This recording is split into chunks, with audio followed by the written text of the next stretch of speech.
Karya tulis ilmiah menurut KBBI adalah karya tulis yang dibuat menggunakan prinsip-prinsip ilmiah dan berdasarkan fakta atau observasi eksperimen dan kajian pustaka.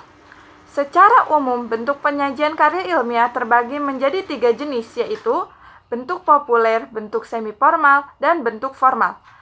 Bentuk populer adalah karya ilmiah yang bisa diungkapkan dalam bentuk karya ringkas. Ragam bahasanya bersifat santai atau populer.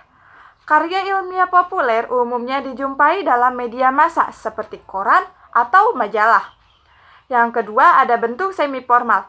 Secara garis besar, karya ilmiah bentuk ini terdiri atas halaman judul, kata pengantar, daftar isi, pendahuluan, pembahasan, simpulan, dan daftar pustaka. Bentuk karya ilmiah semacam itu umumnya digunakan berbagai jenis laporan biasa dan makalah. Dan yang terakhir ada bentuk formal. Karya tulis bentuk formal disusun dengan memenuhi unsur-unsur kelengkapan akademis secara lengkap, seperti skripsi, tesis, atau disertasi. Unsur-unsur karya ilmiah bentuk formal meliputi hal-hal berikut.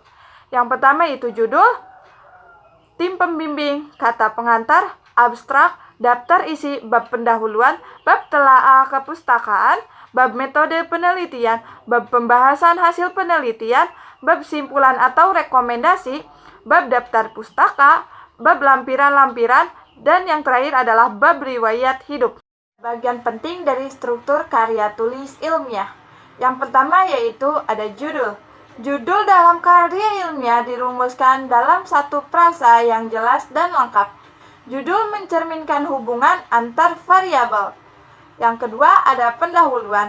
Pada karya ilmiah formal, bagian pendahuluan mencakup latar belakang masalah, identifikasi masalah, pembatasan masalah, perumusan masalah, tujuan penelitian, dan manfaat atau kegunaan penelitian.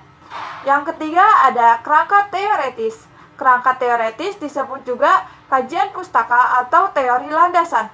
Tercakup pula di dalam bagian ini adalah kerangka pemikiran dan hipotesis. Yang keempat ada metode penelitian. Metode penelitian diartikan sebagai prosedur atau tahap-tahap penelitian, mulai dari persiapan, penentuan, sumber data, pengolahan, sampai dengan pelaporan. Metode penelitian seperti metode deskriptif, metode eksperimen, dan metode penelitian kelas.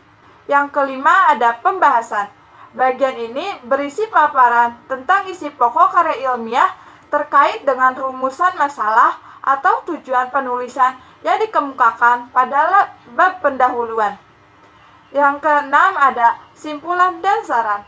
Simpulan merupakan maknaan kembali atau sebagai sintesis dari keseluruhan unsur penulisan karya ilmiah.